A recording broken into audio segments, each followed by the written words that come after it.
Namaste, everybody. Welcome to Sunday Night Alive. I am so happy to be here with you tonight. My name is Reverend Denise Schubert. I am the spiritual director at the Center for Spiritual Living in Cape Coral. And I bring you Sunday Night Alive because I wanted to meditate on Sunday nights and I wanted to do it with you. So I thought this would just be a perfect forum to have a little bit of a message, a little bit of an inspiring message, a little bit of music, and a little bit of meditation to end our Sunday and to begin our week together for next week. So if you're here, you could say hello in the comments. I love seeing you with me. And if you want to, just a little bit of business, we're here for about 30 minutes. Tonight I'm going to talk about You Are Not a Noun, inspired by Steve Jobs and his beautiful, the beautiful commencement speech he gave at Stanford in 2005, which I spoke a little bit about today in our celebration service at CSL in Cape Coral. And then I'm going to put on a little background music and we will meditate together for about 10 to 15 minutes without any talking. I just an opportunity to be in silence, and I'll give you kind of a mantra or something you can be saying to yourself while we're doing that. If you want to support Sunday Night Alive financially, which a lot of people do want to give back, you can do that. I'm going to bring up a slide so you can see the information. You can do it text to give, which is by far the easiest way, just with your cell phone to type in this number, 239-320-3820. You'll have to add your information the first time, but then after that, you can just put in whatever amount you want to offer as a love offering, followed by SNA, which stands for Sunday Night Alive. So no obligation, obviously, to do that, and no pressure to do that, just if you're called. So take a breath. I'll do an opening blessing. I'll do an opening blessing simply just to get us centered. And so I just invite you, if you're here, to take a breath and to allow whatever came before this moment to simply flow down this river before you as we prepare to connect, not only with each other, but with this indwelling presence of spirit, with our own private, personal, peaceful self. And to simply know that as we come together in the name and the nature of unconditional love, that our time together is wonderful and useful. And that I invite you to offer up anything that you need help with tonight. If you need peace, if you need solutions, if you need answers to questions, or if you just need to express gratitude. And so our time is good. I bless it. I know that it is perfect even as we begin. And so it is. So I love this topic, You Are Not a Noun. And let me unpack that for us just a little bit. We are geared to believe, we're trained to believe, we're indoctrinated to believe that we are nouns. And a noun is a label. I am a mother. I am a minister. I am a nurse. I am rich. I am. A noun has this thingness about it. And that's not necessarily a problem, except unless we believe it. And if we believe it, then of course it is a problem, because then we have a hard time moving outside of those lines. And life can then be restricting. But life is not restricting. Life's not meant to be restricting. Life is meant to be an adventure. Life is meant to be an exploration. So really, in reality, in my world, we are verbs. We are becoming. We are evolving. We are transforming. We're never the same person. We're never the same being. Really, seriously, when you were born, you were about this big, and you weighed about this much, and now you're this big and weigh about this much, and you are the same, but the form of you has changed. The work of you has changed. Your relationships have changed. So the more we can step into our being a being that's in motion, the more freedom we can have, and the more joy of life we can have. Now, what I love about Steve Jobs' commencement speech is he made 3 points. And he told the story about he was adopted, and his birth parents wanted to make sure that he went to wealthy parents who could send him to college. And it was a very big deal because they found out that the people who were going to adopt him didn't have college education, so they refused to sign the adoption papers unless unless they agreed that they would send him to college. So these blue collar workers saved and saved and saved for Steve Jobs to go to college, and he started, but then he didn't like it and he didn't see what the point was. Hi, Brian and Jim. Sorry, hi. And he didn't see what the point was, so he dropped out. Now he's telling this story because in this commencement speech, he's connecting the dots. When he dropped out of college, he didn't leave college. He just dropped out, and he hung around for another 18 months. And during those 18 months, he decided to take a calligraphy class, a typesetting class. And at the time, he was probably 17 or 18 years old and didn't know why he was doing that. But then he came to realize years later, when he built and created the Macintosh computer, that those classes, that education in typography and calligraphy, that was the first computer created that had those typesets. And as you know, Apple computers are famous and have always been famous for their beautiful typesetting.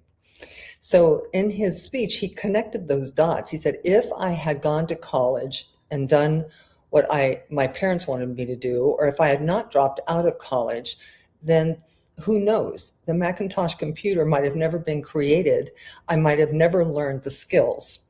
So he was connecting the dots backwards. He was saying that his message in that moment is, you cannot know why you are where you are doing what you're doing in the moment that you're doing it. You can only connect the dots going backward. He then went on to share how he started Apple and the Apple computer in his parents' garage. They had an incredibly successful business, right? Apple was huge, and he then got fired.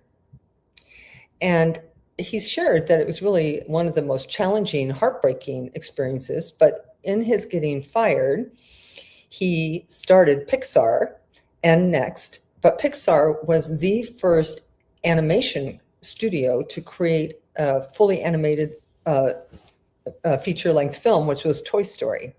So once again, he created the dots going back, like you can't know in the moment why you are where you are. I remember there was a practitioner by the name of Lissa Sprinkles in Los Angeles, and she was a very, very, very well-known spiritual coach, very sought after, very wise older woman. And she used to say, when you went to her and said, this is going on and I need help with this and I need prayer with that, she would say, you never know what you're being prepared for, but you're always being prepared for something. And I absolutely love that. I love that idea. Now, I read something today from his speech, which I'll read now too, because it's absolutely beautiful. The message for our meditation tonight is that we are evolving, that we are always changing, always growing. The universe is always giving us opportunities for new realizations, new insights into our being, new insights about the nature of God, the nature of life. And so we can't get it wrong. There's no way that we can live this life and get it wrong, because we're always being prepared for something. We may not know what that is on this side of the dots. But he also, his third point in his commencement speech had to do with the fact that he was diagnosed with cancer in 2005, pancreatic cancer, and given pretty much of a death sentence. But then he had surgery and survived. So at the time he gave this speech, which was in 2012, he was still living and did not know he was dying. But then he passed. I think he passed in 2019. I'm not exactly sure. I think it was 2019. But he was also talking about all the blessings of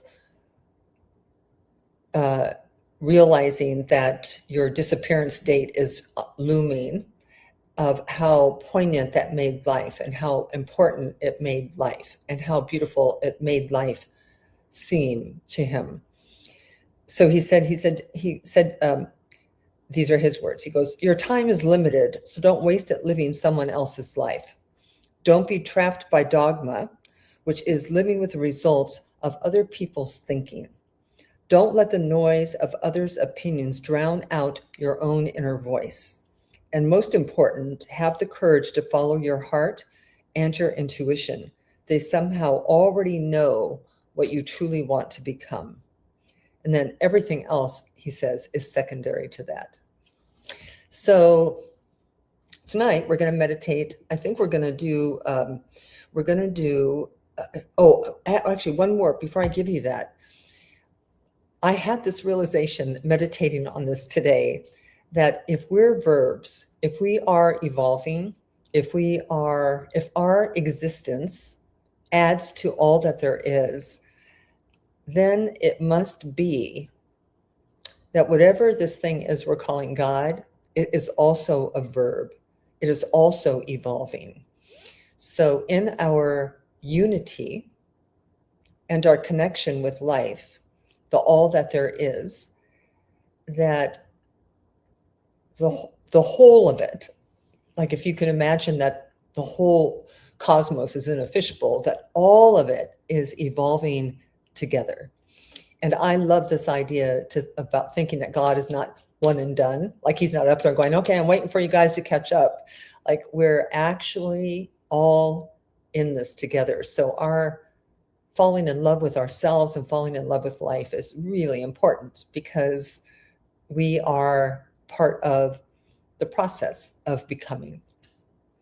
Is that deep enough for you for one little 10 minutes on a Sunday evening? All right, so here's what's going to happen. I'm going to put on some music. Once I put the music on, I have to be quiet because then everything gets really funky. But once I put it on, this will be what I'm thinking about as I'm meditating, saying to myself, I am an evolving being and I can't get it wrong. So wherever you are in your life right now, if you think if you think you've made a mistake somewhere, or you're in kind of a conundrum today, just know that everything is well with your soul. Everything is fine. And you may not see it now. You may not be able to connect all the dots right now, but eventually you will look back and you will see the perfection of your life from beginning till end, that there's nothing in there that has gone wrong. Everything has gone right. And I know that's hard because some things feel like they might have gone wrong, but I don't believe that. I believe that your soul's been in charge the whole time, will be in charge, and that everything is exactly on point as it should be. So let's meditate on that tonight. Yes?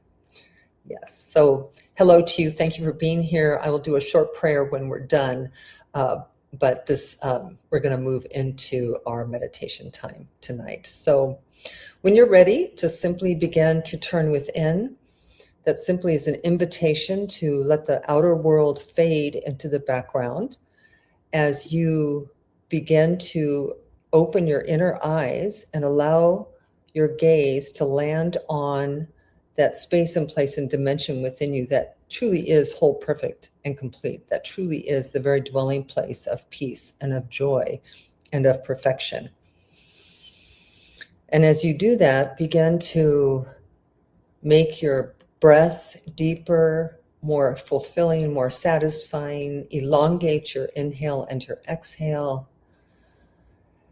Simply moving into a conscious communion with your inner self, with the indwelling presence of spirit. And if you lose your way, you can open your eyes and peek and see and say, I am an evolving being and I cannot get it wrong. I am an evolving being and I cannot get it wrong. So I'll be back with you in about 12 minutes. So have a wonderful time, and I will meet you on the other side.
So slowly begin to bring your attention back.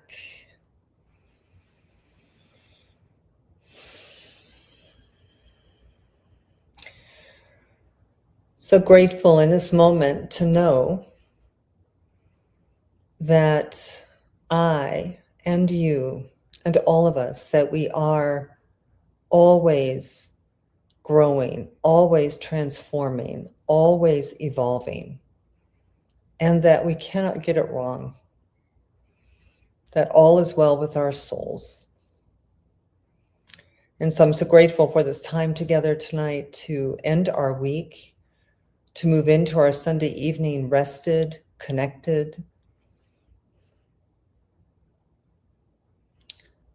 and with great anticipation, looking forward to whatever may come next. And so thank you for joining me tonight for Sunday Night Alive. I will be back next week at 6 p.m. And in the meantime, God bless you. I see your week full of peace, full of friendship, and full of love. Have a wonderful week. Peace and blessings.